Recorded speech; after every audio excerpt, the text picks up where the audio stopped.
Auto CAD का क्या use है? ऑटो कैड का यूज़ है कि आपको जितने भी 2D लेआउट्स होते हैं, एग्जाम्पल कि आपको मॉडल लेआउट बनाना है। मॉडल लेआउट क्या होता है कि आपको बताना है क्लाइंट को या फिर कंपनी जिसमें भी आप काम करो, उसमें आपको आइडिया लग जाता है कि मॉडल लेआउट बनाने पे कि मेरे को इस वाले छत पे, इस वाले रूफ पे मुझे कितनी कैपेसिटी लग लग सकती है सोलर की। तो उसे हम कैसे फाइंड आउट करते हैं कि मेरे को इस छत पे कितनी कैपेसिटी लग जाएगी, इस शेड पे कितनी लग जाएगी, इस ग्राउंड माउंटेड एरिया में, इतने एरिया में हमारे का कितना किलोवाट हमारा प्लांट लग सकता है। तो वो हम किससे फाइनल करते हैं? एक तो होता है हमारा 2D लेआउट जिस पे हम वर्किंग करते हैं, जिसे हम पहला मतलब फर्स्ट लेआउट बनाएंगे, वो होता है हमारा मॉडल लेआउट। सेकंड होता है हमारा शैडो एनालिसिस। शैडो एनालिसिस करना है, यानी जहाँ हमने पैनल लगाया है वहाँ पे किसी तरह का कोई जनवरी टू दिसंबर में वो शैडो फ्री है कि नहीं है वो पैनल, उस वो एरिया में जहाँ हमने मॉडल प्लेस किया है। तो वो हम कैसे एनालिसिस करेंगे? जनवरी, फरवरी, मार्च, अप्रैल, हर जगह हर मंथ में क्या होता है, हमारा सन का जो पोजीशन है वो चेंज होता रहता है। वो हमेशा आपके एक एजिमुथ, एक एंगल पे और एक डिग्री पे आपको सन रेडिएशन फॉल नहीं करता। आपका मॉर्निंग में ईस्ट में होता है और इवनिंग के टाइम में आपका वेस्ट में जाके वेस्ट में चला जाता है, वेस्ट में। तो जो मैक्सिमम टाइम है उसका सन का, वो हमारे रहता है किस कौन से डायरेक्शन में? साउथ डायरेक्शन में, मैक्सिमम टू मैक्सिमम, 4-5-6 घंटा जो भी उसका मोस्टली 6 आवर रहते हैं। हाँ। तो वो हमारा कौन सा डायरेक्शन में रहता है? साउथ में। इसलिए हम जो पैनल की ओरिएंटेशन करते हैं, पैनल की जो फेसिंग करते हैं, वो कौन से डायरेक्शन में करते हैं? साउथ में। साउथ डायरेक्शन होती है, north to south. North to south नहीं, only south. North to south नहीं होता कुछ भी। नॉर्थ तो हमारा पूरा अपोजिट हो गया ना, साउथ का अपोजिट नॉर्थ होता है ना। हाँ, बस यही रहेगा कि उसकी डायरेक्शन साउथ में रहेगी, उसके अपोजिट तो नॉर्थ रहेगा ना, ये हम्म। श्योर है। तो वो हमारे बिल्डिंग के ओरिएंटेशन पे भी डिपेंड करता है कि हमारी बिल्डिंग का ओरिएंटेशन क्या है। कई बार बिल्डिंग हमारी ट्रू साउथ होती है। ट्रू साउथ का मतलब क्या है? वो एग्जैक्टली साउथ में है हमारी, बिल्कुल बिल्कुल, बिल्डिंग। हमारा बिल्डिंग भी ट्रू साउथ में है, मतलब बिल्डिंग एग्जैक्टली हमारा 0 डिग्री एजिमुथ है, यानी एजिमुथ जीरो 0 डिग्री डिग्री। ना हमारा वेस्ट के साइड में ज़्यादा टिल्ट है, ना हमारा ईस्ट के साइड में बिल्कुल ज़्यादा टिल्ट है। वो बिल्कुल नहीं, ईस्ट की 0 डिग्री साइड, हमारा पैरेलल जा रहा है किसके? साउथ डायरेक्शन में। वो होता है साउथ हमारा डायरेक्शन, ट्रू साउथ। ठीक ट्रू है। साउथ। और अगर हम, एक क्वेश्चन था कि अगर हम अभी हम नॉर्थन हेमिस्फीयर में रह रहे हैं कि सदर्न हेमिस्फीयर में रह रहे हैं? नॉर्थ रिपीट करना सर, हम समझ नहीं नॉर्थन में है आया। कि साउथन में? अपने कौन से हेमिस्फीयर में रह रहे हैं? नॉर्थन या सदर्न? समझ नहीं आया मुझे, आपका क्या आपने पूछना है? अभी हमारा I think hemisphere. Northern hemisphere है सर। क्या कह रहे हो? बहुत आवाज मोटी आ रही है, क्या कह रहे हो? बहुत अजीब सी आ नॉर्दर्न रही है हेमिस्फीयर। आवाज पूरी।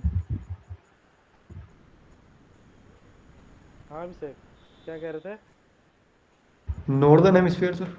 नॉर्थन हेमिस्फीयर में रह रहे हैं तो हमारा जो पैनल का जो टिल्ट है वो कहाँ पे है? साउथ में। लेकिन हम साउथ हेमिस्फीयर में रहेंगे, सदर्न हेमिस्फीयर में। तो वहाँ पे हमारा पैनल का टिल्ट कौन से डायरेक्शन में रहेगा? वहां पे रहेगा ईस्ट टू वेस्ट रहेगा ना। हम नॉर्थन में तो साउथ डायरेक्शन में करें, लेकिन हम सदर्न हेमिस्फीयर में रहेंगे तो हमारा जो पैरेंट का रोटेशन रहेगा नॉर्थ डायरेक्शन में रहेगा, क्योंकि सन हमारा नॉर्थ की साइड में, अपोजिट, हाँ, अपोजिट रहता है। नॉर्थ में रहेगा। सदर्न हेमिस्फीयर वाले जितने भी कंट्रीज है, यूरोपियन कंट्रीज, वहाँ पे हमारा जो पेरेंट का ओरिएंटेशन है वो हमारा कहाँ रहता है? नॉर्थन में रहता है, जो यूरोपियन कंट्रीज है। तो मैं कुछ पूछ सकता हूँ सर आपसे? पूछो ना, मैं पूछने के लिए तो बैठा वो हूँ। वो नहीं नहीं, वो डिपेंड भी तो करता है कि आपका सिंगल एक्सिस है या फिक्स है या ड्यूल एक्सिस है ट्रैकर। जैसा मैं अभी सऊदी में हूँ, वहाँ पे मोस्टली सिंगल एक्सिस लगता है। वो सिंगल कॉलम ही लगता है आपका, सिंगल एक्सिस नहीं होता, सिंगल कॉलम होता है। हाँ। और फिक्स तो टिल्ट होता है। सिंगल एक्सिस में, फिक्स हाँ। फिक्स टिल्ड होता है, और जो ड्यूल में होता है वो आपका टिल्ड फिक्स नहीं होता। उसमें आपका टिल्ड भी है, वो भी सन के अकॉर्डिंग रोटेट उसकी होता है। मूवमेंट होती है। और डे टाइम में dual axis, single axis tracker लगा रहता है।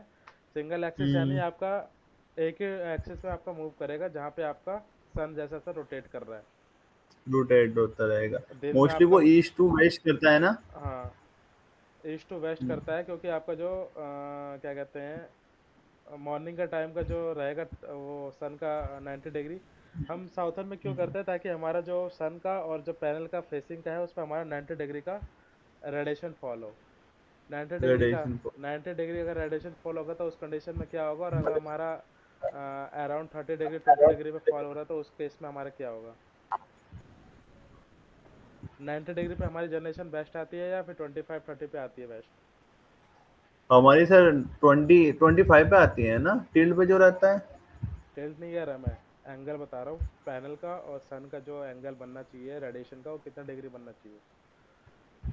90 डिग्री। अकॉर्डिंग 12 बजे हमारा सन जो रहता है कहाँ पे रहता है? 12 सिर बजे। सिर के ऊपर रहता है। हाँ हाँ, सर के ऊपर ही रहता है। तो उस केस में हमारी जनरेशन क्या आती है, पीक टाइम पे होता है हमारा। सन का जो पीक टाइम हम्म। होता है जनरेशन का सोलर का, वो कौन सा टाइम होता है? 12 से 2 का, 11 से 2 का, या 12 से 2 का, आप कह सकते हो। ये हम जो आपका कैलकुलेट करते हैं वो 9 से 3 करते हैं। वो आपका पूरे दिन का है ना, पूरे दिन का मैं हाँ, पूरे जनरेशन बोल दिन रहा हूँ। का, पूरा मैं दिन का है। आपका और जो पीक का करते हैं वो 11 से 2 करते हैं। पीक आवर पूछ रहा हूँ, पीक आवर यानी से उस आवर में सबसे ज्यादा जनरेशन होती है। हाँ, पीक आवर 11 से 2 होते, तीन हाँ, आवर उस होते, केस में 3 क्या आवर। होता है कि जो आपका सन आता है बिल्कुल आपके सिर के ऊपर होता है, यानी आपका सिर एक तरह से मान लो पैनल है और सन आपके सिर के ऊपर है, तो उसमें आपके पैनल पे यानी आपके सिर के ऊपर और सन के जो रेडिएशन फॉल हो रही है उसमें उसके बीच में कितना डिग्री का एंगल बन रहा है? ये तो इतना ध्यान नहीं दिया कितना होगा हमें। सिर के ऊपर एक तरह से मान लो 90 होगा। मैं नापने के 90। लिए नापने के लिए थोड़ा कह रहा हूँ।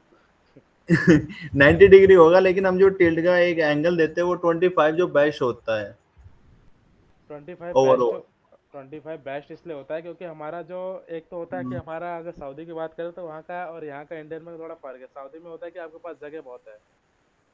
अब मोस्टली शैडो का कोई प्रॉब्लम नहीं होता हाँ, उधर।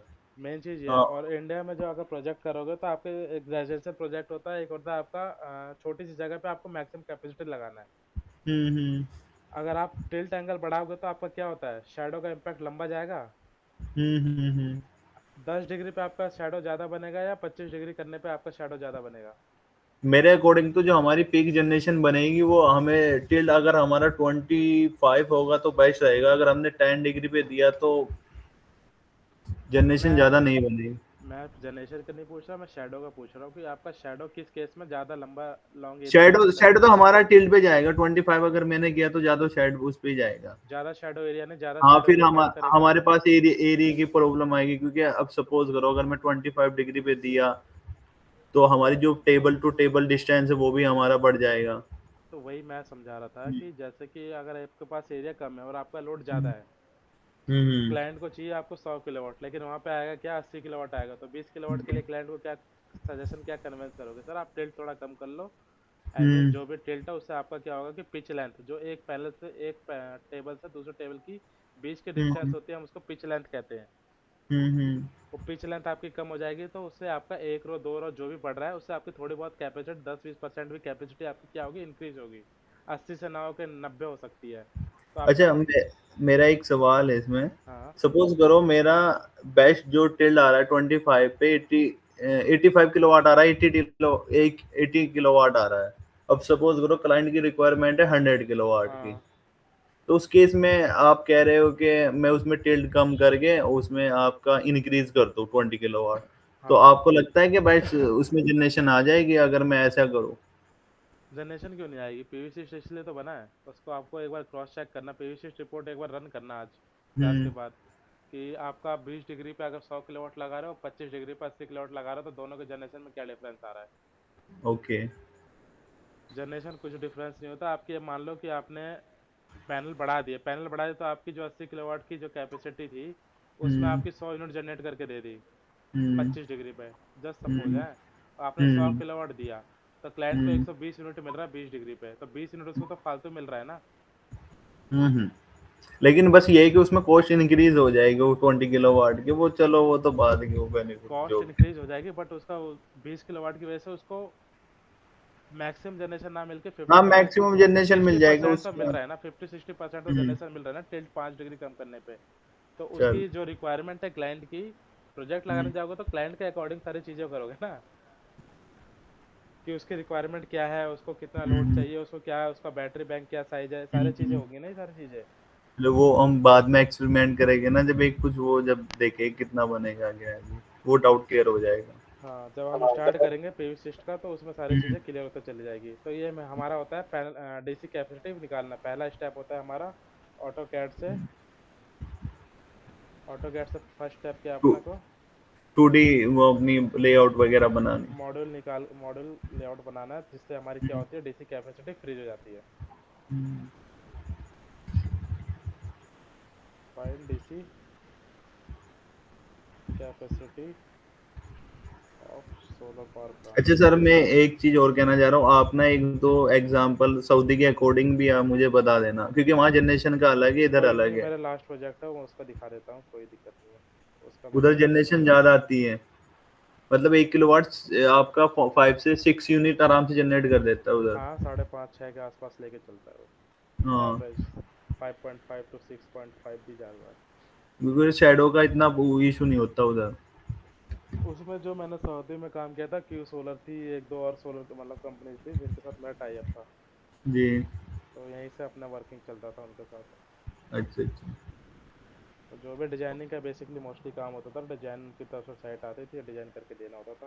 बाकी हाँ खारमा में जो वहाँ का डिस्कॉम है, खारमा, वहाँ पे जी। क्या कहते हैं, वहाँ पे भी सारे मेक नहीं है, ग्रोवाट है, हाँ हाँ। दो तीन पैनल ही जो अप्रूव्ड है उसमें जाके, मतलब वहाँ पे अप्रूव है डिस्कॉम में। दूसरा पैनल कराओगे तो उसमें प्रॉब्लम आती है फिर अप्रूवल लेने में। लेकिन वहाँ नेट मीटरिंग नहीं है ना। नहीं नहीं, वहाँ नेट मीटरिंग नहीं है। हम्म। वो जो गवर्नमेंट के हैं अपने प्लांट उस पे है, वैसे नहीं है नेट मीटरिंग वहाँ पे। वहाँ पे पहले, जीरो एक्सपोर्ट डिवाइस यूज होती है। हाँ अपना हो गया पहले मॉडल लेआउट। अपना दूसरा होता है क्या, शेडो एनालिसिस से निकालना है। शेडो एनालिसिस कौन से सॉफ्टवेयर से करेंगे, उसके लिए हम यूज़ करते हैं क्या, स्केचअप। इसका तो। जहाँ पे हमने पैनल माउंट किया है वो तो हमने एक हम्म। फाइनल एरिया पूरा निकाल के रख दिया छत पे, हमारे पास इतना जगह थी, हमने इतना हम्म। एरिया पे हमने पैनल हम्म। लगा दिया। बट हमारे को चेक करना है कि मुमटी की वजह से कोई नियर बाय हम्म। टावर, कोई हम्म। ऐसा शैडो ऑब्जेक्ट तो नहीं है, ट्री, कोई बगल का बिल्डिंग बड़ा, हाई राइज टावर, ऐसे कोई हम्म। भी आसपास कोई ऐसा अगर नियर बाय लोकेशन के आसपास कोई है तो उसका कितना इम्पैक्ट हमारे उस रूफ के ऊपर पड़ रहा है, कि कहाँ पे हमारे को पैनल हटाने की रिक्वायरमेंट है, जहाँ हमने पैनल प्लेस कर रखा है। तो उसको हम कैसे फाइंड आउट करेंगे, हम स्केचअप में वो सारी चीज़ें शेडो एनालिसिस करके देखेंगे कि जहाँ हमने पैनल माउंट किया है हम्म। वो इस एरिया में हमारे किसी भी तरह का वो शेडो फ्री होना चाहिए, किसी भी तरह का कोई भी ऑब्जेक्ट का शेडो ऑब्जेक्ट को उस पर इम्पैक्ट नहीं आना चाहिए, ताकि हमारी जनरेशन मैक्स टू मैक्स हो, यानी मैक्सिमाइज हो। हम वहाँ पे शेडो में पैनल लगा देंगे तो उससे कोई हमारा बेनिफिट तो है नहीं ना, कि अगर हमारा सिर्फ 2 घंटा हमारा सिर्फ सनलाइट आ रही है, बाकी पूरे दिन वो शेडो में, तो उससे हमारी जनरेशन क्या इम्पैक्ट आएगा।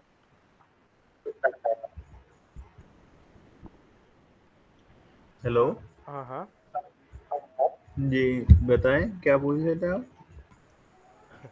मैं पूछ रहा हूँ कि अगर हमने एक पैनल लगा दिया, वहाँ पे हमारी शेडो आ रही है, सिर्फ 2 घंटे के लिए वो शेडो फ्री है, हम्म। तो उस केस में हमारे पैनल के ऊपर क्या क्या इफेक्ट आता है।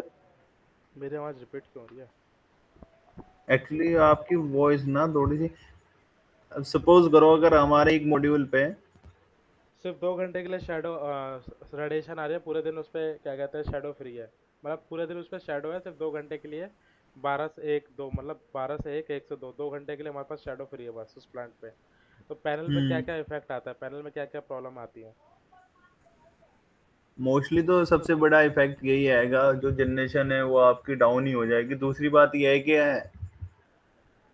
सबसे पहला आपकी वो इम्पैक्ट है कि जो वो पैनल जिस स्ट्रिंग में कन्वर्ट क्या कहते हैं पूरी स्ट्रिंग, स्टिंग ही खत्म हो जाएगी पूरी आपकी। स्ट्रिंग किस उसकी पूरी स्ट्रिंग की वोल्टेज डाउन रहेगी। दूसरा हम्म। प्रॉब्लम यह है कि मॉड्यूल डिग्रेशन हो जाएगा। मॉड्यूल डिग्रेशन यानी जो हम्म। सेल पे हमारा क्या कहते हैं, अ, इफेक्ट पड़ जाएगा वो। जिस जिस सेल के ऊपर हमारा, यानी पूरे पैनल की बात नहीं कर रहा, जिस सेल के नहीं ऊपर नहीं, हमारा जिस सेल पे रेडिएशन पड़ हाँ वो हो रही है शैडो ना हमारी एरिया है, शेडो। शैडो उस पर शेडो हमारा एरिया। हॉटस्पॉट क्रिएट हो जाएगा। हम्म। हॉटस्पॉट क्रिएट हो जाएगा तो यानी उसकी पैनल की लाइफ ऑलमोस्ट 2 या 3 साल बाद वो, क्योंकि वो हॉटस्पॉट क्रिएट होगा तो वो एरिया क्या होता है, हीट होने लगता है, गर्म होने वो लगता है। Heat on. ये तो ये वो सारी ब्रेक चीज़ें डाउन हो। भी है। तो ये सारी प्रॉब्लम आती है अगर हम शैडो में प्लांट लगा देते हैं। शैडो में पैनल लगाएंगे तो हमारा क्या होगा, पैनल का डिग्रेशन बढ़ जाएगा, और दूसरा कि हमारे पास जिस वो पैनल जिस स्ट्रिंग में कनेक्टेड है वो पूरे स्ट्रिंग का वोल्टेज डाउन हो वो जाएगा। पूरी स्टिंग वोल्टेज डाउन हो जाएगा। हाँ, तो ये प्रॉब्लम होती है हम शैडो में अगर प्लांट लगाते हैं, पैनल लगाते हैं, तो वो सारी चीज़ें हम क्या करते हैं, शैडो एनालिसिस से क्लियर कर लेंगे स्केचअप पे। एक ओके होता है ओके, हमने नो। जो प्लांट डिजाइन किया है, क्लाइंट को आरओआई बताना होता है, हेलो। आरओआई यानी रिटर्न ऑफ इन्वेस्टमेंट। कि जो उन्होंने प्लांट भाई लगा मैं के जरा अभी बिजी हो जाता 2 घंटे। ओके। सर आप रिपीट कर सकते हो अभी जो बताया है? ये आप ROI बताए थे, रिटर्न ऑफ इन्वेस्टमेंट। आरओआई, अगर क्लाइंट अगर कुछ इन्वेस्टमेंट कर रहा है तो हम उसको पहले क्या दिखाना होता है कि आपके प्लांट में इतनी जनरेशन होगी और आपका जो भी प्लांट है, आपने जो भी इन्वेस्टमेंट किया है, आपका आरओआई कितने साल में निकल के आ रहा है वापस। बिल्कुल बिल्कुल बिल्कुल, ये तो कंपलसरी है अब। तो आप आरओआई कैसे कैलकुलेट करोगे? वो आप ये डिप पीवी सिस्ट पे जो भी हम इस रिपोर्ट रन करेंगे, जो भी पैनल के साथ और जो भी हमारा इन्वर्टर के साथ, उसमें हम पूरा एक प्रॉपर डाटा फीड करने हाँ। के बाद जो रिपोर्ट आती है, एक होता है P50, एक होता है P70, एक होता है P90। ये पीवी सिस्ट रिपोर्ट को बता रहा हूँ। अभी पीवी सिस्ट का जब रिपोर्ट रन करोगे तो ये तीनों टर्म क्लियर हो जाएंगे। P50 क्या होता है, P70 क्या होता है, P90 क्या होता है। तो हम जो ये गारंटी देते हैं, यानी एश्योर्ड जनरेशन देते हैं कि आपका 100 किलोवाट का प्लांट है तो आपका पर किलोवाट 1200 यूनिट पर ईयर आपको बना के देगा। हमें किस बेस पे गारंटी देंगे? ये हम देंगे पीवीसी रिपोर्ट जो हम जनरेट करेंगे, उसके बेस पे हमें क्लाइंट को गारंटी देते हैं, एश्योर्ड जनरेशन देते हैं कि आपका प्लांट, अगर हम इन्वेस्ट कर रहे हैं, आप इतना मतलब मान लो 3 लाख रुपए इन्वेस्ट कर रहे हो, तो आपका ये 2-3 लाख रुपए आपके 2 साल में आपका प्लांट जनरेट करके रिटर्न कर देगा, यानी आरओआई आपकी 2 साल की बन गई। अब इसे क्लियर हो रहा है क्या चीजें चल रही है? अच्छा, मैं सर आपसे एक सवाल पूछूं। हाँ सर, हम्म। क्लियर है। जैसा मैं अभी सऊदी में था, वहाँ कुछ जगह ग्रिड नहीं थी, हाँ। तो मैंने वहाँ पे क्या करा, वहाँ पे अकॉर्डिंग टू, क्योंकि ग्रिड नहीं है, वो ग्रिड यूज नहीं कर रहे, तो मैंने उनकी रिटर्न ऑफ इन्वेस्टमेंट ग्रिड के अकॉर्डिंग ली नहीं दी। जनरेटर यूज कर रहे थे वहाँ, उसके अकॉर्डिंग दी है उनको। हाँ, जो आपने उस केस बैटरी में बैंक डिजाइन किया होगा तो डीजी का रेट पर यूनिट आपका अराउंड कितना रियाल जाता है? मेरा जो अभी मैंने उनकी जो कैलकुलेट की थी, मैंने सारी चीजें जो वहाँ पे 20 हलाले है, मतलब 20 पैसे हैं। मैं अगर उसमें कन्वर्ट मैं बताऊँ इसमें रियाल है ना वहाँ पे? हलाले तो अलग। रियाल चलती जी है जी ना? रियाल है। हाँ रियाल चलती है। जो यूनिट का प्राइस है, एक यूनिट का 20 हलाल है, यानी कि इंडिया के आपके हुए 4 रुपए। और 50 हलाल है बैठ रहा था आपका जनरेटर का, जो वो क्लाइंट यूज कर रहे थे, तो क्योंकि 50, ग्रिड नहीं है। कुछ जगह ऐसा है कि ग्रिड नहीं है वहाँ आउट एरिया में। तो वहाँ पे बैटरी बैंक देते होंगे ना? हाँ, मैंने बैटरी के साथ में उनको दिया था सिंक्रोनाइज करके जनरेटर के साथ में। तो उसकी जो रिटर्न ऑफ इन्वेस्टमेंट निकाली थी मैंने 50 हलाले के अकॉर्डिंग निकाली थी, वो इसलिए ना कि निकाला था 20। क्योंकि आपका डीजल, क्या क्या? हाँ, डीजल की फ्यूल की कॉस्ट के अकॉर्डिंग। हाँ, जो फ्यूल का आपका जी। उसका कंजप्शन था, वो आपने फ्यूल कंजप्शन हाँ पर यूनिट के हिसाब से आपने जितना सोलर प्लांट लगाया और जितना हाँ जनरेट यूनिट हाँ करके दे रहा है, तो आपका हाँ जो जी, डीजल का, उससे मैंने मल्टीपल ले करके। हाँ तो वो उसी के केस में आप निकालोगे ना, क्योंकि उसमें हमारा ग्रिड है नहीं ना। हाँ तो आपका डीजल का हाँ जो भी ग्रेड नहीं फ्यूल है। फ्यूल कंजप्शन पर यूनिट आपका जो भी आ रहा है, उसके हिसाब से आप हाँ। आरवाई दोगे उस क्लाइंट को।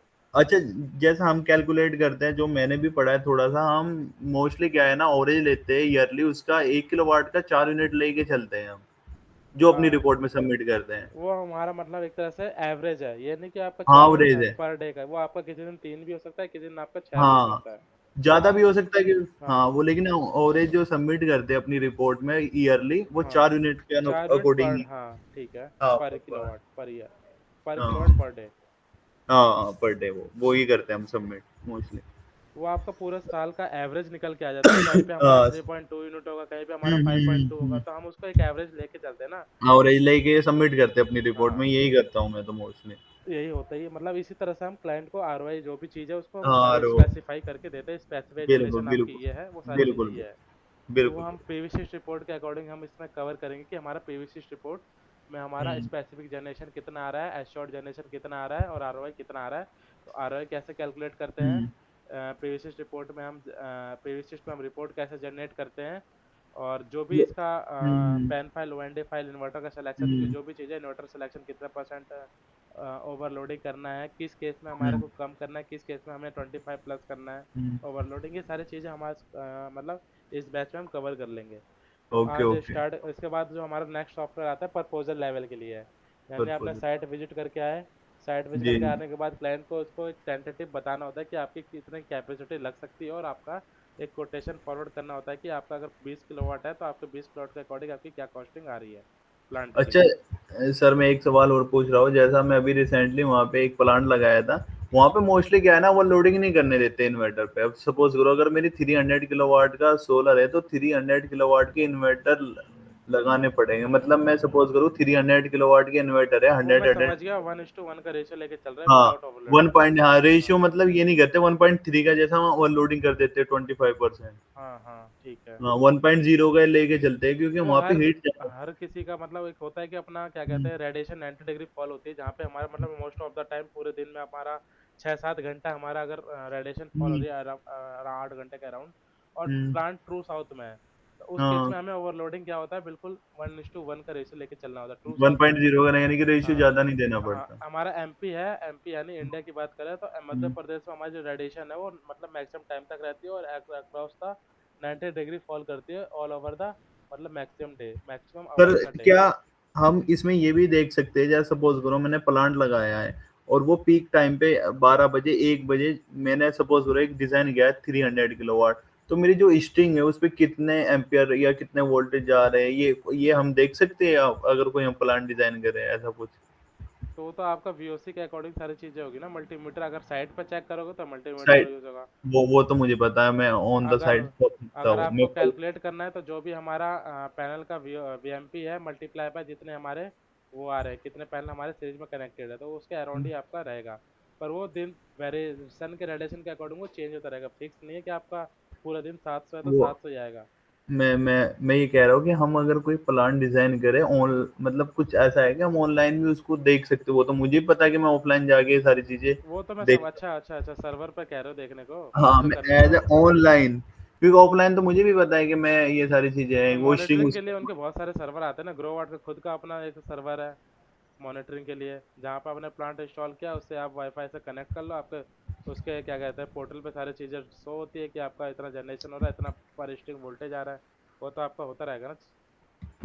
अच्छा कोई अलग से नहीं है वो, नहीं कि उस पे देखना पड़ेगा। उन्हीं के पोर्टल पे करना पड़ेगा ना सारी चीज़ें, अगर 10-15 मतलब जैसे आपके 15-20 ऐसे नॉक का अगर करना है आपको मॉनिटरिंग करना है पूरा प्लांट, 10-15 प्लांट है हम्म, आपको पर डे मॉनिटरिंग करना है, कहीं पे हम्म, आपका ग्रो वाट का इन्वर्टर है, कहीं पे आपका कोई और सा मेक का इन्वर्टर है, सनग्रो का है, हम्म, कहीं पे कुछ है, तो हम्म, उसके लिए आपको एक क्लाउड डिजाइन करवाना पड़ेगा, जहाँ जो कि सारे साइट का सर्वर का डाटा लेके आपको एक सिंगल पेज पे दिखाए। Okay okay. वो तो आपका आईटी का वर्क है ना, वो आईटी वाले करेंगे वो सारा चीज़ें। अदरवाइज अगर आपको क्या सर कहते मेरा हैं। एक क्वेश्चन है सर, ये जो आप ओवरलोडिंग की बात कर रहे थे सर, वो थोड़ा बता सकते हैं 1.0 की रेशो क्या रखते हैं, मेरे को नहीं पता चल रहा है। मैं ओवरलोडिंग का अभी कॉन्सेप्ट आया नहीं है, अभी तो मैं बेसिकली एक ब्रीफ दे रहा हूँ कि मुझे क्या क्या करना है। ओवरलोडिंग का अभी कॉन्सेप्ट आएगा कल परसों नर्सर क्लास लोगे 2 दिन में, तो 2 दिन बाद आपको सारी चीज़ें इन्वर्टर सिलेक्शन का जब कॉन्सेप्ट आएगा ना टॉपिक के, इन्वर्टर सिलेक्शन क्या करते हैं, उस केस में हम्म, ओवरलोडिंग का कॉन्सेप्ट पूरा जीरो से लेके बेसिक से लेके एडवांस तक सारी चीज़ें ओवरलोडिंग क्लियर हो जाएगा। मैं अभी ओवरलोडिंग को बता देता हूँ ओवरलोडिंग क्या होता है। जस्ट सपोज कि आपका 100 किलोवाट का इन्वर्टर है, ठीक है, 100 किलोवाट का इन्वर्टर है, आपने लगा दिया उस पर, अगर आपने ओवरलोडिंग नहीं करी यानी 100 किलोवाट आपका सोलर है और 100 किलोवाट क्या आपका इन्वर्टर है। इन्वर्टर क्या करता है, इन्वर्टर क्या करता है, इन्वर्टर का क्या काम है, इन्वर्टर हम क्यों लगा रहे हैं। डीसी को एसी में कन्वर्ट करता है सर। ठीक है, अगर आपका 12 से मान लो 12 से 2 आपका पीक टाइम है, ठीक है, ओके। तो 12 से 2 तो आपका 100 चल जाएगा। लेकिन आपका जब मॉर्निंग में स्टार्ट करना है यानी आपको इन्वर्टर का चालू करना है, तो अगर उसमें उस टाइम पे तो उसका मैक्सिमम कैपेसिटी नहीं मिल रही ना, अरे हंड्रेड हाँ परसेंट तो हाँ। वो लोड पे नहीं चल रहा ना, उस पर या तो 70%, 70 किलोवाट का लोड होगा, या तो 50 किलोवाट का या 60 किलोवाट का लोड होगा, क्योंकि रेडिएशन मॉर्निंग के टाइम में और इवनिंग के टाइम में क्या होती है, लो होती है, डिफरेंट कम। होती है दोनों। लो रेडिएशन होती है, और पीक टाइम में हाँ, उसकी मैक्सिमम रेडिएशन फॉल होती है। तो मॉर्निंग के टाइम में और इवनिंग के टाइम में हमारे को 100% एफिशिएंसी चाहिए, तो उस केस में मुझे क्या करना पड़ेगा, पैनल के नंबर ऑफ पैनल्स बढ़ाने पड़ेंगे ना। हाँ हम्म, हाँ। तो आप समझ आए ओवरलोडिंग क्यों करते हैं। लेकिन सर अगर स्पेस सिर्फ मतलब हमें कन्फाइंड कर दिया गया, तो फिर हम पैनल कैसे बढ़ाएंगे मतलब वहाँ तो पे। हम इन्वर्टर कम, जैसे हमारा 100 किलोवाट का, तो हम 80 का इन्वर्टर ले लेंगे ना, इन्वर्टर की रेटिंग तो कम कर सकते हैं। अच्छा। वो डिपेंड भी करता है किस सिचुएशन में लगा रहे हैं हम और मैक्सिमम कहाँ। आउटपुट, मैक्सिमम आउटपुट हमारे यानी प्लांट जो हमारा इन्वर्टर है maximum DC to AC conversion करें हम, इसलिए ओवरलोडिंग करते हैं। हम्म, एग्जाम्पल से बताया ना कि क्या क्या कॉन्सेप्ट है, कि आपको मॉर्निंग के टाइम में आपका 100% एफिशिएंसी नहीं आ रही, तो उस केस में हम्म। आपका जो 100 किलोवाट का इन्वर्टर है वो आपका 100 किलोवाट पे आउटपुट नहीं देगा, वो आपका जो आउटपुट देगा 50 60 70 के रेंज में देगा। हाँ। मोस्टली इसका थंब रूल ये भी है, आप 25% तक ओवरलोडिंग कर सकते हो। वो डिपेंड करता है कि हाँ हम कौन सा इन्वर्टर का मेक ले रहे हैं। मेघ ले और रहे हैं बिल्कुल। अगर हम उसकी रेजिडेंशियल प्रोजेक्ट करते हैं, छोटे मोटे जो हमारे अभी 3 किलोवाट 5 किलोवाट के रेजिडेंशियल प्रोजेक्ट है, छोटे छोटे, हम उस पर ओवरलोडिंग का कॉन्सेप्ट जो लेके चलते हैं, 3 का इन्वर्टर है, 3 का हम प्लांट लगा दिए, तो कोई हमारा ये नहीं है कि अपने को ओवरलोडिंग करके चलना है, ये कॉन्सेप्ट नहीं नहीं है। नहीं, ये होता है कि आपको बड़े प्रोजेक्ट कर रहे हो, मेगावाट बड़े प्रोजेक्ट में मेगावाट में बिल्कुल बिल्कुल। मेगावाट पे प्रोजेक्ट कर रहे हो, तो उसमें आप ओवरलोडिंग करोगे, क्योंकि आपको मैक्सिमम आउटपुट चाहिए है, आपने जो इन्वेस्टमेंट किया आपको जल्दी से रिटर्न चाहिए, तो उसमें आपको क्या करना बिल्कुल पड़ेगा, बिल्कुल ओवरलोडिंग करना पड़ेगा, ताकि आपका मॉर्निंग के जैसे सन आपका स्टार्ट हो 8 बजे 9 बजे के बाद आपका इन्वर्टर 100% पे आपका डीसी टू एसी कन्वर्जन करना स्टार्ट कर दिया, यानी अपना जो भी इन्वर्टर क्यों लगाया, ताकि वो हमारा डीसी पावर को लेके एसी पावर में सप्लाई करे, ताकि हमारी यूनिट ज़्यादा से ज़्यादा जनरेट हो, इसलिए हम इन्वर्टर को लगा बिल्कुल रखे हैं। तो अगर हम उसको मॉर्निंग के टाइम में उसे फुल एफिशिएंसी में रन नहीं हो रहा, तो हम उसको फुल एफिशिएंसी में रन कराने के लिए क्या करेंगे, बेसिकली हम उसको ओवरलोड करेंगे, यानी उसको थोड़ा ओवरलोड करेगी। और उसके ऊपर हमने पैनल का लोडिंग बढ़ा दिया, पैनल यानी डीसी हमने और बढ़ा दिया, और ताकि वो बड़ा मॉर्निंग के 8 बजे से ही वो आपका 100% एफिशिएंसी पे काम करके आपको आउटपुट पे कन्वर्ट करे।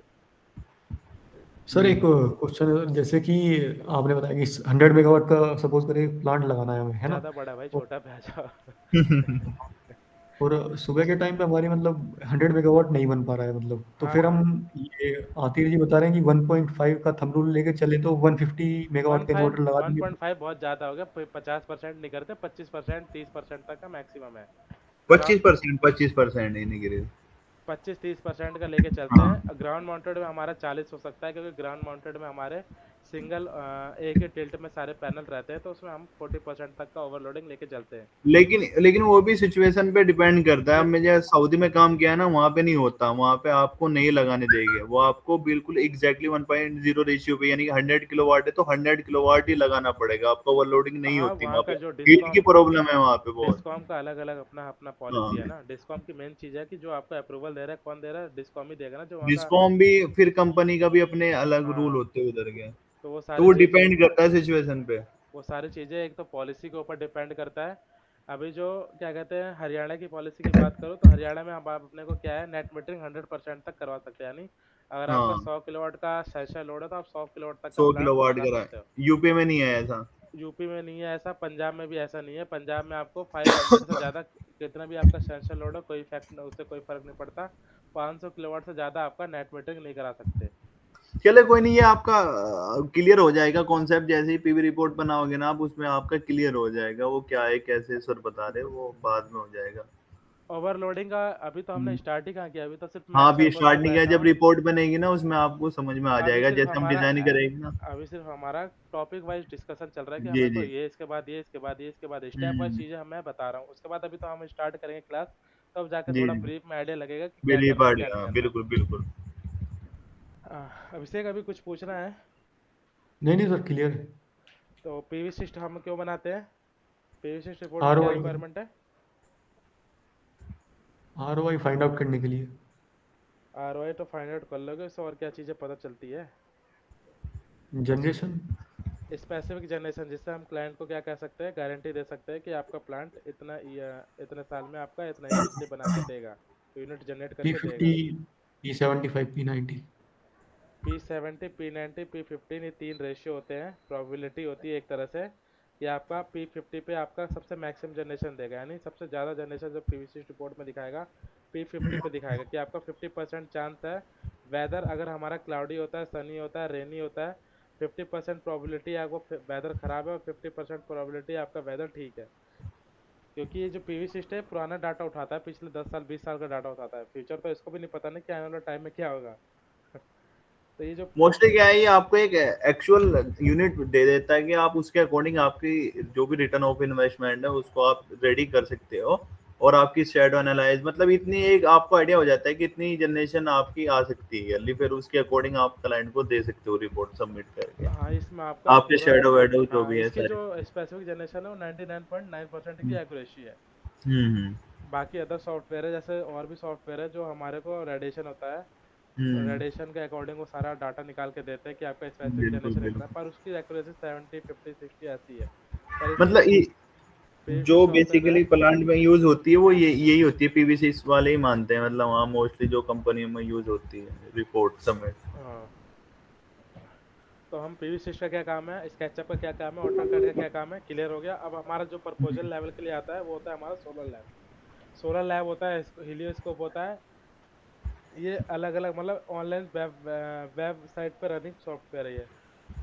इसका कोई मतलब जैसे स्केचअप, पीवीसी, ये सारे सॉफ्टवेयर हमारे इंस्टॉल करते हैं, ये इंस्टॉल नहीं होते वेब पेज पे। इनका एक ये खुद का ये वेबसाइट है, पोर्टल पे ये ऑनलाइन रन होते हैं। ये हेलोस्कोप है क्या सर? हीलियोस्कोप का लेना पड़ेगा, ट्रायल वर्जन मिलेगा। मतलब मैं कह रहा हूँ ये वही है क्या सोलर लैब जो आप बता रहे हो? सोलर लैब हर जैसे एक सोलर लैब है तो उसकी कॉपी निकल जाती है ना मार्केट में। अच्छा। हीलियोस्कोप, सोलर लैब, ये दोनों एक ही सेम सॉफ्टवेयर है। मतलब software in the sense company अलग अलग है, लेकिन दोनों का वर्किंग, दोनों का एनालिसिस सेम है। कोई इसमें ज़्यादा तो वो नहीं आप है। तो मैं आप इसमें कौन सा, मुझे हेलोस्कोप मैं क्योंकि दोनों ही चलता है बता वहाँ। दूंगा, दोनों ही बता दूंगा, क्योंकि मेरे पास दोनों का एक्सेस है इस टाइम पे, तो मैं दोनों ही शेयर कर दूंगा आपको। आप ट्रायल पे ओके। लेके वो सारी चीज़ें दोनों के अकॉर्डिंग जो परफेक्ट लगे और जिसमें सुटेबल लगे।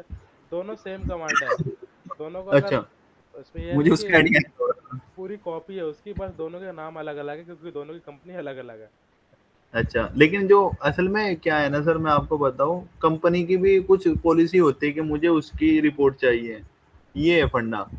अब क्या ये है, तो है। जैसा स्केचअप हुआ, ऑटोकैड हुआ, पीवी रिपोर्ट और हिलोस्कोप, ये ना एक वो है वहाँ पे कि हम इसकी, आप जो रिपोर्ट सबमिट करोगे हम मान लेंगे। वो समझ गया। वो तरह से वो उनका ही मतलब रिपोर्ट उनका मानते हैं कि वो हमारा परफेक्ट है, एक्यूरेसी उसकी ज़्यादा है। जी जी जी, बिल्कुल बिल्कुल। ठीक है, अपना ये तीन चार सॉफ्टवेयर जो बताए थे वो हो गया। इसके ओके। साथ हम क्या करेंगे, बीओएम बनाना सीखेंगे। बीओएम क्या होता है, bill of material. Bill of material. कि हमारे प्लांट में कितनी डीसी केबल लगेगी, कितनी एसी केबल लगेगी, कितना हमारा इन्वर्टर लग रहा है, कितने हमारे फेरो लग रहे हैं, कितने हमारे लक्स एक लग रहे हैं, कंप्लीट सोल्यूशन हो गया, मतलब कितना कितनी हमारा, एक्सेस हाँ, कितना हमारा अर्थिंग कितने की रिक्वायरमेंट है, हम्म, अर्थिंग पिट कितने चाहिए, बकेट कितने चाहिए, अर्थिंग स्ट्रिप कितने चाहिए, अर्थिंग वाले केबल कितने चाहिए।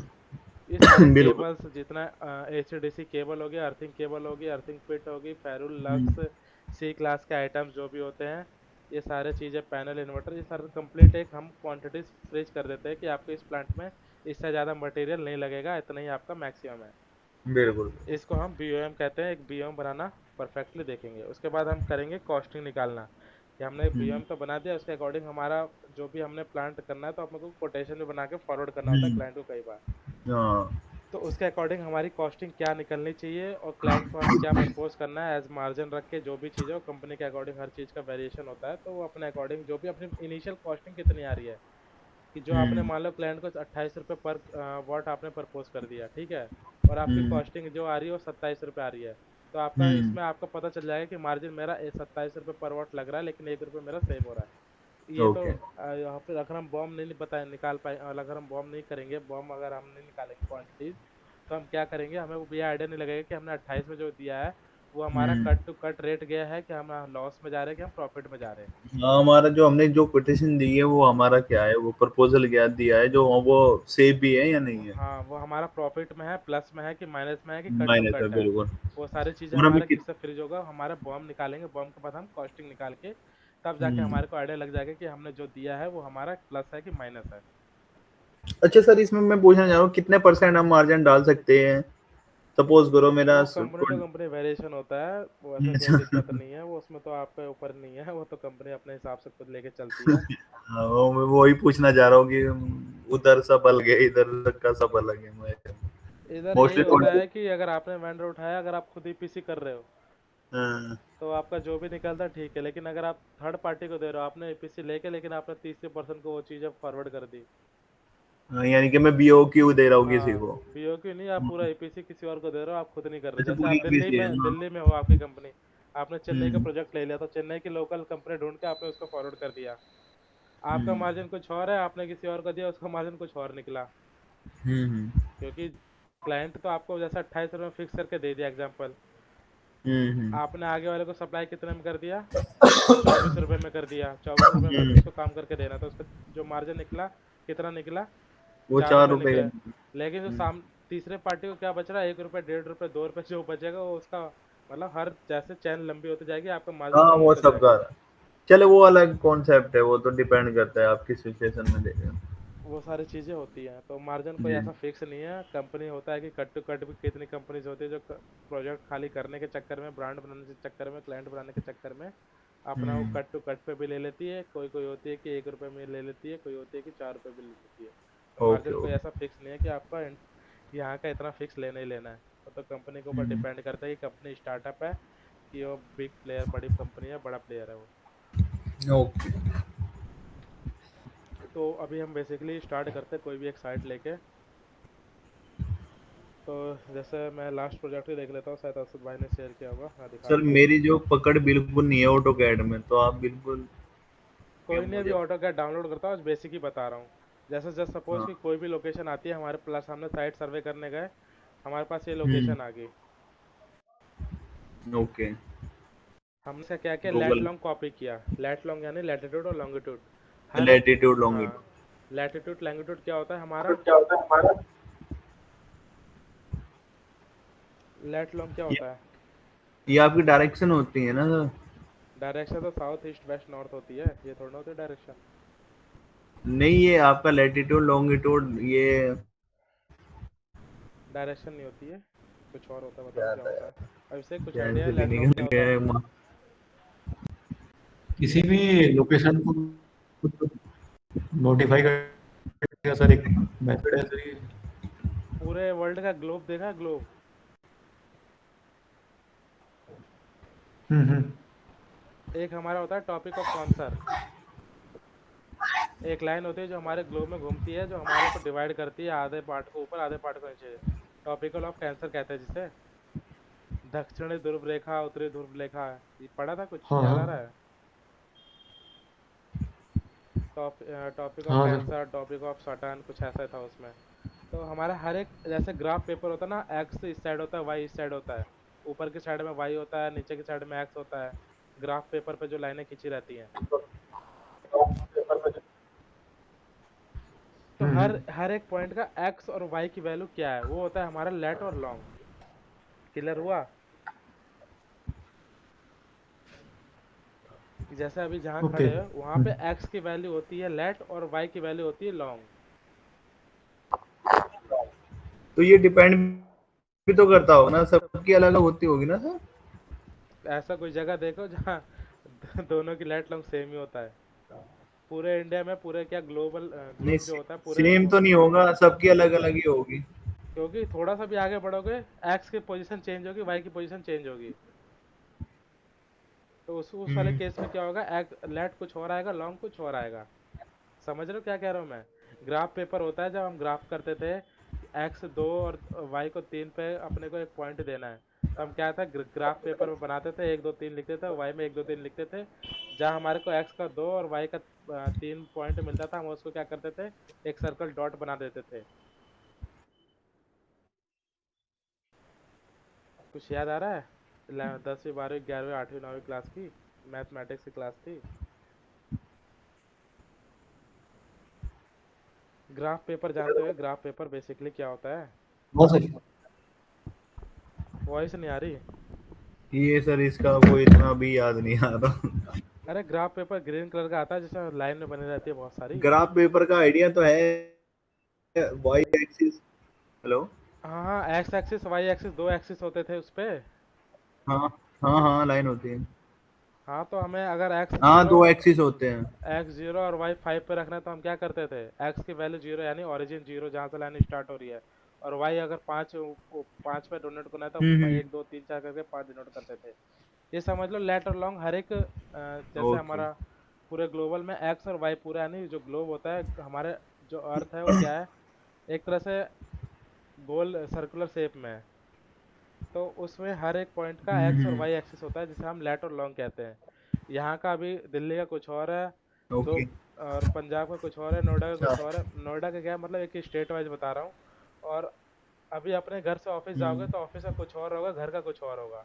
अपने घर से अभी किसी दुकान पे हर जाओगे तो डिस्टेंस का अलग अलग होगा इसका जैसा मतलब। डिस्टेंस बढ़ता है वहीं पे जाके क्या होता है, एक्स और वाई की पोजीशन चेंज हो जाती है, यानी लेट और लॉन्ग हमारा चेंज हो जाता है। तो सबसे पहले हम साइट विजिट करने जाते हैं, तो साइट विजिट करने जाने के लिए सबसे पहले हमें क्या क्या चीज़ें नोटिस करनी है और क्या क्या चीज़ें अपने को क्लियर करके आना है साइड से, कि ताकि हमें डिजाइनिंग में कोई प्रॉब्लम ना आए।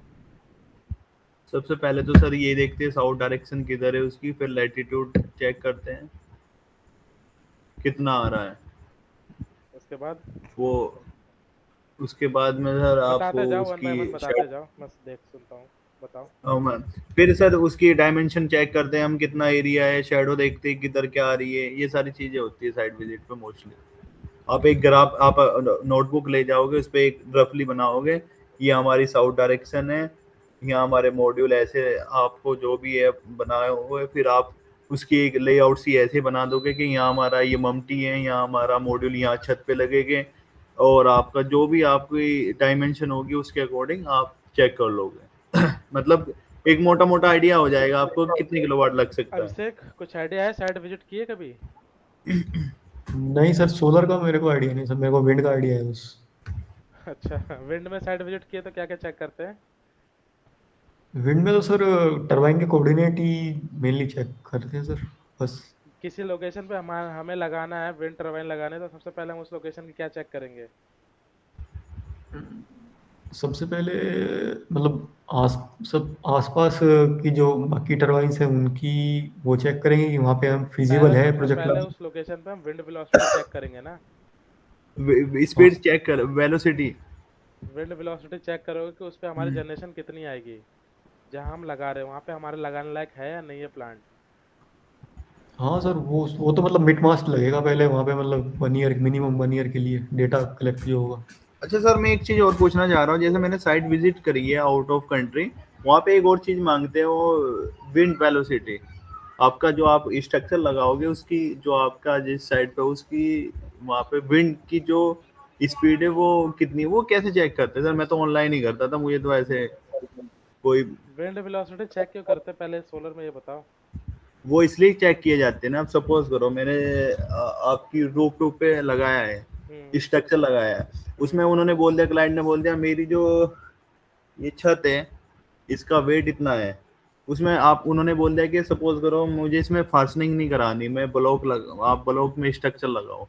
मैंने ब्लॉक का भी साइज दे दिया उनको कि आपका इतने बाई इतने का ब्लॉक है, ठीक है। फिर मैंने स्ट्रक्चर का भी उनको एक निकाल दिया कि आप, मेरा वेट इतना है, ब्लॉक का वेट इतना है, स्ट्रक्चर का इतना है, मॉड्यूल का इतना आ रहा है। तो फिर वो चेक करेगी कि जो वेलोसिटी विंड की आ रही है वो उसपे मेरा स्ट्रक्चर मेनली मिला के टोटली यही है कि आपका स्ट्रक्चर हवा में उड़ ना जाए। कि हाँ सीधा सीधा उनकी, हाँ मतलब जो ये है, स्ट्रेंथ है वो मजबूत भी है नहीं है। आपका अगर 180 किलोमीटर पर आवर की स्पीड से आपका विंड वेलोसिटी आ रहा है, यानी आंधी चल रही है, तूफान चल रहा है, तो उनका सोलर पैनल का जो स्ट्रक्चर है वो उड़ के हम्म, कहीं और ना गिर जाए, उसको कुछ ना कुछ डैमेज ना हो, प्लांट हमारा सेफ रहे। इसलिए तो हम विंड वो वेलोसिटी के अकॉर्डिंग स्ट्रक्चर फिजिबिलिटी चेक करते हैं, ना कि विंड हाँ वेलोसिटी फिजिबिलिटी, निकालते हैं। मतलब आगे मेरा ये जो स्ट्रक्चर हाँ, आप लगा रहे हो ये सेफ भी है या ये नहीं है। आपके 180 किलोमीटर यानी 180 किलोमीटर पर आवर की स्पीड में भी हमारा स्ट्रक्चर सेफ है कि नहीं है। सेफ अगर है। है हाँ। तो ठीक है, नहीं है तो आपको क्या करना पड़ेगा, आपको उसकी जो थिकनेस है, उसका साइज है, सेक्शन साइज, वो आपको बढ़ाना पड़ेगा।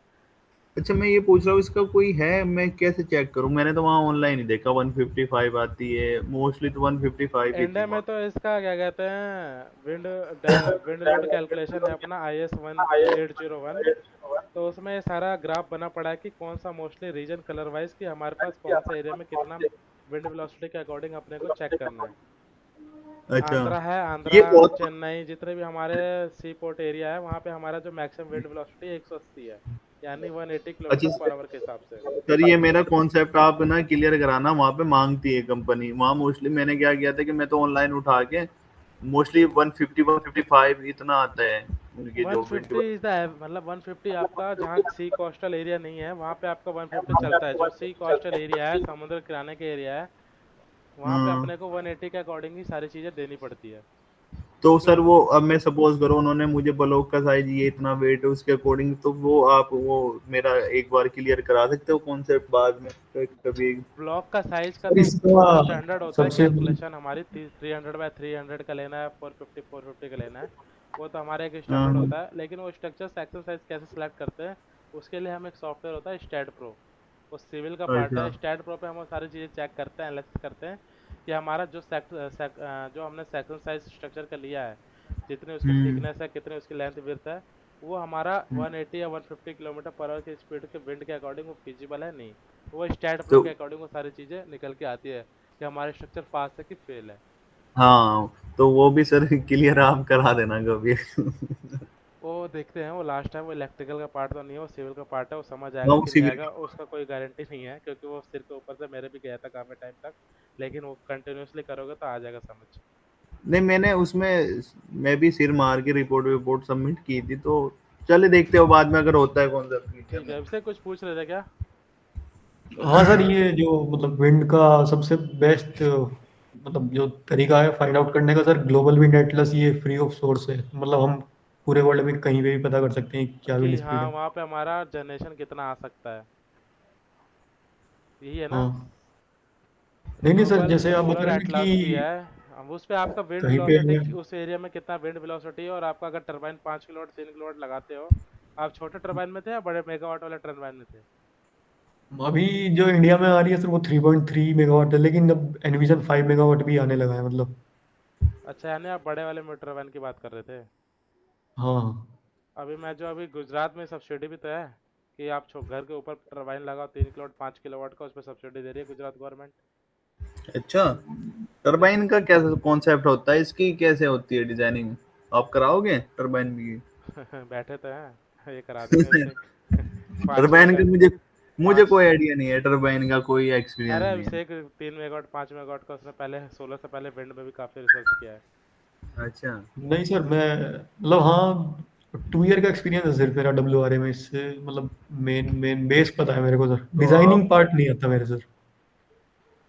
अच्छा, विंड का तो मेरे क्योंकि लास्ट सर कंपनी में करते थे, वो रेजिडेंशियल ज़्यादा करते थे, 5 किलोवाट 3 किलोवाट ऐसे प्रोजेक्ट ज़्यादा किया था उन्होंने। उसी की वजह से गुजरात में गवर्नमेंट में वहाँ पे उन्होंने सब्सिडी का वो किया है प्रोविजन।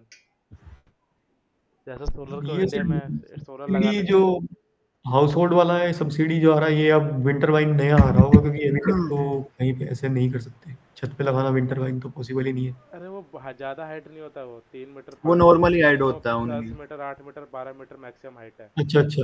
ग्राउंड पे लगाओगे आपके लगभग 1 फ्लोर 2 फ्लोर के आसपास ही रहता है वो पूरा। हाँ, क्योंकि सर प्लांट तो 140 मीटर का है, तो मतलब नहीं नहीं, टरबाइन तो वो वो तो आपका छोटा ही। मैं कहा ना मेगावाट वाला है ना, आपका बड़ा वाला है ना वो। हाँ हाँ उसके लिए तो पहले वो पूरा एयरपोर्ट जैसा कार पूरा एरिया बनाना पड़ेगा। हाँ सर। तो वो कहाँ घर पे लगेगा, वो तो आपके घर में बनेगा या तो वही बना लो, दोनों में से एक ही होगा। ठीक है, वो विंड हाँ का अलग कॉन्सेप्ट है। एनिमोमीटर होता है, अगर साइट पे नापना है तो एनिमोमीटर से अपना जाके विंड स्पीड नाप सकते हैं। और रेडिएशन नापना है तो सेंसर आता है अपना रेडिएशन वाला।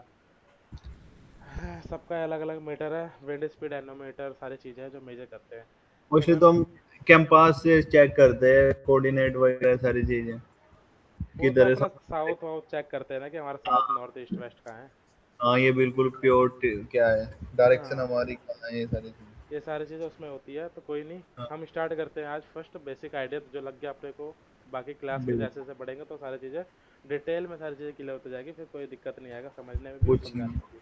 बस आप ऑटो कैड पे थोड़ा फोकस करना, मुझे कोई आइडिया नहीं है ऑटो कैड का, और तो मुझे है ऑटो जैसे कैड का। हमारे पास कोई भी लोकेशन आती है, सबसे पहले हम साइट विजिट करने जाते हैं। तो साइट विजिट करने हम्म। से सबसे पहले अपने को क्या करना होता है कि वहाँ पे लेट लॉन्ग के अकॉर्डिंग अपने को बिल्डिंग का एजिमुथ फाइंड आउट करना होता है कि हमारी बिल्डिंग ट्रू साउथ है या थोड़ी हाँ। ईस्ट की साइड में टिल्टेड है या वेस्ट की साइड में टिल्टेड है। ओके। बिल्डिंग का फेसिंग क्या है उसके अकॉर्डिंग हम, आप अगर रेजिडेंशियल प्रोजेक्ट है तो हम क्या करते हैं, ट्रू साउथ ना लगा के अलोंग द बिल्डिंग लगा देते हैं, यानी बिल्डिंग का जहाँ ओरिएंटेशन है उसी के पैरेलली हम क्या करते हैं, पैनल हाँ। अपना माउंट कर देते हैं। इससे क्या होता है कि अब आपकी आपकी मैक्सिमम कैपेसिटी आवा, आपको आवा, इससे आपकी मैक्सिमम कैपेसिटी ये कौन सी प्लांट। आवाज आपकी सर ब्रेक हो रही है थोड़ी। एक सोलर अर्थ सॉफ्टवेयर है, डाउनलोड कर लेना, वो ऐसे ही आप हम्म। गूगल पे जाना, क्रोम पे गूगल अर्थ नहीं नहीं, सोलर। वो है हमारे पास, वो गूगल अर्थ पे भी है, वो आप उस पे ही गूगल पे जाके हाँ, तो गूगल देख अर्थ पे सकते जाके हैं। वो सारी चीज़ें आप उस पर क्या होता है कि आप उस पर रूफ की जो भी डायमेंशन है लेंथ विड्थ वो आपको टेंटेटिव मतलब टेंटेटिव लेंथ विड्थ बता देता है कि आपका लेंथ जो रूफ है उसका 5 मीटर लेंथ है, 10 मीटर लेंथ है या 15 मीटर लेंथ है, उसका लेंथ आपको गूगल अर्थ हम्म। सॉफ्टवेयर है उससे आपको पता चल जाएगा। हम्म। ओके, थैंक यू, बताइए। सर आपकी आवाज ना ब्रेक हो रही है थोड़ी सी। तो साइट विजिट करने जाते हैं ना, तो सबसे पहले अपने को क्या करना होता है, बिल्डिंग का एजीमुथ फाइंड आउट करना होता है, एजीमुथ कितना है। उसके बाद हमारे को सेकंड होता है कि हम उस पर एक रफ हैंड स्केच बनाना होता जी। है, डायग्राम। रफ हैंड स्केच यानी बिल्डिंग, ये रहा हमारा इस टाइप का कुछ बिल्डिंग है। हम्म। यहाँ पे हमारा कुछ एरिया है, यहाँ पे कुछ हमारा मुमटी है, यहाँ पे हमारा वाटर टैंक है, यहाँ पे हमारा स्टेयर है, यहाँ पे हमारा लिफ्ट रूम है। ऐसा एक बनाना होता है हैंड स्केच, हाथ से पेंसिल से जो भी मिल जाए। उससे आपको आइडिया लग जाता है कि हाँ, जब इस छत पे गया था तो मेरे को ये सारी चीज़ें हमारी, ये ऑब्जेक्ट था, ये वाटर टैंक था, यहाँ से पाइप जा रही थी, यहाँ से हमारा मुमटी था, ये इतना एरिया हमारा, इतना मीटर का ये है, इतना मीटर का ये है। हैंड स्केच आपको बनाना पड़ेगा, ताकि आपको जब आप डिजाइनिंग करने आए तो वो सारी चीज़ें आपको हैंड स्केच देख के रिमाइंड हो जाए, यानी याद आ जाए। ये आपने आज डिजाइन, आपने आपने विजिट अच्छा किया सर, आज मैं एक चीज और पूछना चाह रहा हूँ। हम्म, वो तो हैंड, बहुत सारी साइटें ऐसी होती हैं, हम साइट पे जाते नहीं, वो आपको लोकेशन शेयर कर देते हैं गूगल अर्थ में, फिर हम आप उसकी रूप देखते हैं, उसके अकॉर्डिंग बनाते हैं कि भाई ये हमारी वो है, छत है, और इस पे आपको सोलर मतलब लगाना जो भी है। हाँ, वो एक तो तरह मैं से उस केस कैपेसिटी में पूछना निकालते चाह हैं। रहा हूँ कि उसमें हम मतलब मोस्टली क्या होता है वहां बाहर कि आप कम ही विजिट करते हैं, बस आपके पास लोकेशन आएगी, आपको क्या करना पड़ेगा, गूगल अर्थ में डालो और आपकी पूरी आपकी छत वगैरह पूरी आ जाएगी कि यहाँ सोलर है यहाँ। फिर उसमें आप हमको डिजाइन करना पड़ता है, यहाँ ये सोलर लगाओ, और ये मैं पूछना चाह रहा हूँ उस केस में हम कैसे करें कि हमारा फील्ड के मतलब वो सब सॉरी साउथ डायरेक्शन कहाँ है, ये सारी चीजें ऐसे क्या। तो गूगल अर्थ पे आपका साउथ डायरेक्शन बताएगा तो सही, नहीं बताता क्या?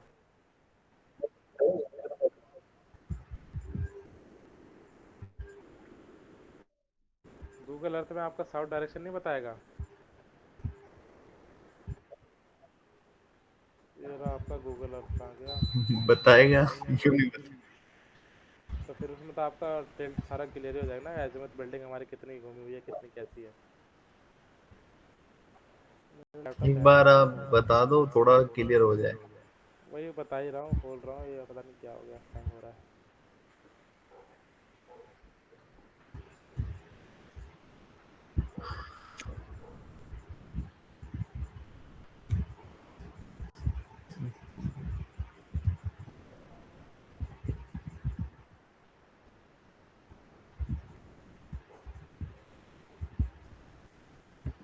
आपको तो एक बड़ा सिस्टम रखना चाहिए।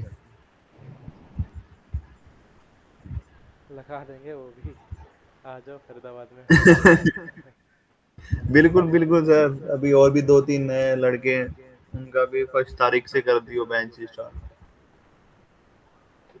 उनकी बहन की शादी है, वो थोड़ा बिजी है, नहीं तो वो भी स्टार्ट हो जाते हैं। हाँ, थोड़ा वो सारे काम दोस्त भी। मेरे सऊदी से आए हैं, तो सब बिल्कुल कह रहे कि भाई मेरा करा है, मेरा करा है। मैंने कहा कोई नहीं, कराते।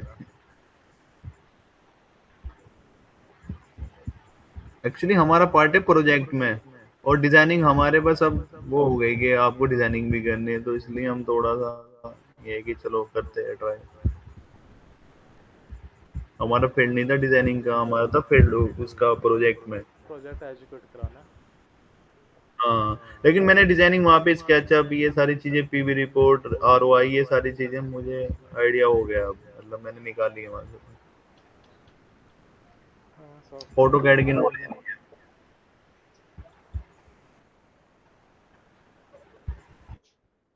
अभी 5 किलोवाट तक है ना।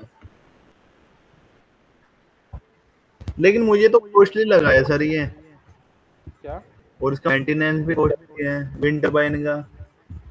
हाँ, ये कॉस्टली है एज कम्पेयर टू सोलर का। सोलर में आपका अकॉर्डिंगली हाँ। जनरेशन भी आपको इक्वलिटी नहीं देगा पर किलोवाट। ये आपका पर डे का अगर लेके चलो, हम्म, 5 किलोवाट लगाते हो तो 5 से 6 यूनिट देता है बना के। हम्म। हाँ, और दूसरा इसका मेंटेनेंस भी कॉस्टली है। मेंटेनेंस भी इजी नहीं है इसका।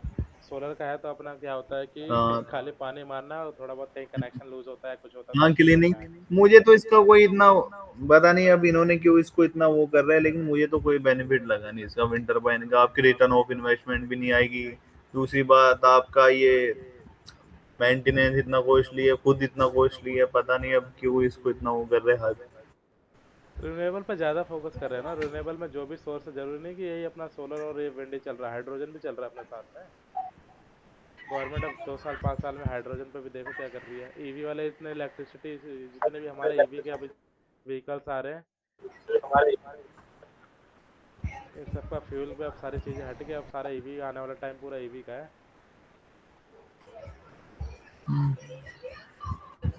ईवी स्टेशन आ रहे हैं, ईवी गाड़ियाँ आ रही है, ईवी इलेक्ट्रिक स्कूटर, जो भी चीज़ है। सिस्टम हैंग कर रहा है, हंस तो क्या हो गया इसको। इसको रिवाइज कर लो, कोई मसला नहीं। ठीक है, फिर मैं इसको करके ऑटो कैड डाउनलोड करवाता हूँ मैं आपका। पहले इसको मेरे को लगता है क्या करना हाँ पड़ेगा, रिस्टार्ट। अभिषेक, कुछ पूछना है? नहीं नहीं नहीं सर, अभी तक तो सही समझ में आता है मुझे। अभी तक तो नहीं नहीं, क्लास आप अपनी ऐसे मेरा चल भी रही है। नंबर ले लो, आप वैसे भी। अब सर तो नाइट में मिलेगा आपको, डे में भी मैं फ्री, वो भी 1 महीना। अगर आपको कुछ पूछना हो मेरा नंबर ले लो, आप कुछ भी ग्रुप पूछो। में तो हो ही दोनों ऐड। मैं ग्रुप में भी हूँ वैसे, तो आपको कुछ भी पूछना हो इससे रिलेटेड, मैं आपको सारी चीजें, मैं आपको रिपोर्ट भी शेयर कर दूंगा, कुछ जो मेरे पास है, जो मैंने बना रखी है, आप उसको पढ़ लेना। ROI की, हम्म। ये स्केचअप की, सब कुछ। ग्रुप में पीवी है ही, मैं रिपोर्ट भी कर बना रखी दूंगा। मैंने। जो भी है ग्रुप में सारी चीजें है जी ही, जी। एक दूसरे का नंबर तो मिल ही जाएगा उसमें क्या है। सर क्लासेस तो कुछ डेली 9 PM रहेगी? हाँ हाँ, 9 बजे के आसपास ही कंफर्टेबल है ना। मैं भी फ्री हो जाता हूँ, बाकी सब भी फ्री हो जाते हैं, और रात थोड़ा शांति और वाला भी रहता है। मेरा हाँ टोटल जी। टोटल कोर्स सर कितने मंथ में पूरा हो जाएगा? ये आपका हो जाएगा 1 महीने में, उसके बाद आपकी प्रैक्टिस के ऊपर है। अच्छा अच्छा। अभी वैसे मॉडल लेआउट आज मेरा कवर हो जाता तो 2-3 प्रोजेक्ट अपने हिसाब से डिजाइन कर लो। मैं 10 किलोवाट का करा रहा हूँ, 50-100 किलोवाट का 2 डिजाइन कर लो मॉडल लेआउट। कल की क्लास होने से पहले एक बार मुझे एक बार पीडीएफ फॉर्मेट जो भी करना हो भेज दो, तो उससे क्लियर हो जाएगा कि आपको पैनल मॉडल लेआउट बनाना, आपको मतलब कोई डाउट नहीं है। फिर नेक्स्ट टॉपिक पे चलेंगे हम, DC cable staking, DC cable calculation, इस पे चलते हैं।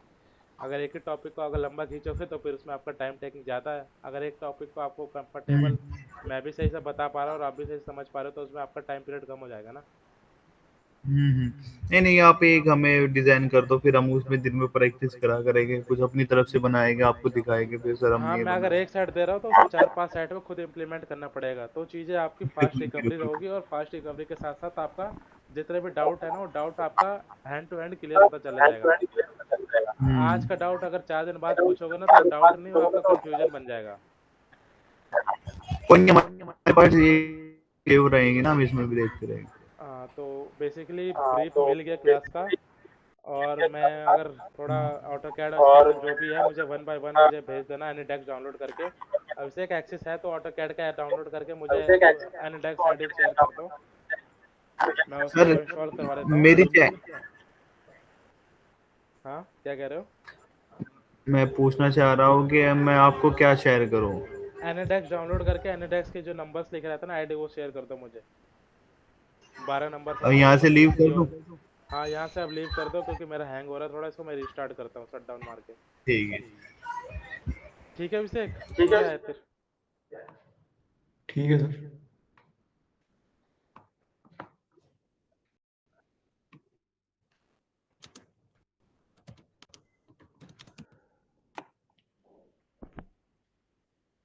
दोबारा हैंग हो गया क्या? अब हो रहा है। एनीडेक्स आईडी शेयर कर देना, मैं ऑटो कैड डाउनलोड करवा देता हूँ। बाकी कल मिलते हैं क्लास में 9 बजे, ठीक है? ओके।